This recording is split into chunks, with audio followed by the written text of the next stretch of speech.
Patay ang 10 magkakamag-anak sa Malapatan, Sarangani Province matapos matabunan ng gumuhong lupa. Sinasabing lumambot ng lupa dahil sa pag-ulang dala ng habagat na pinalakas ng bagyong Inday. Yan ang umarangkadang balita ni Noreen Igonya.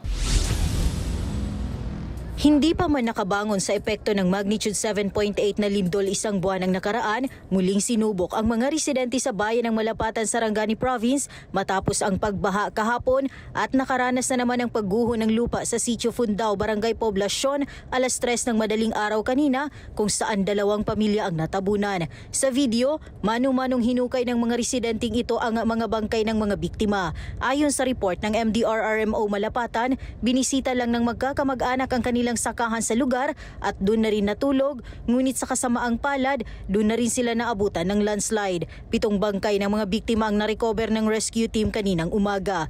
Nasundan ito ng pagkahukay ng katawan ng 31 anyos na lalaki na sinubukan pang dalhin sa pagamutan ngunit namatay din. Nitong hapon, nahukay naman ang 2 pang bangkay. Ang mga biktima ay ang kinilalang mag-asawa na Proc chairman, kanilang mga anak at mga apo na pawang menor de edad.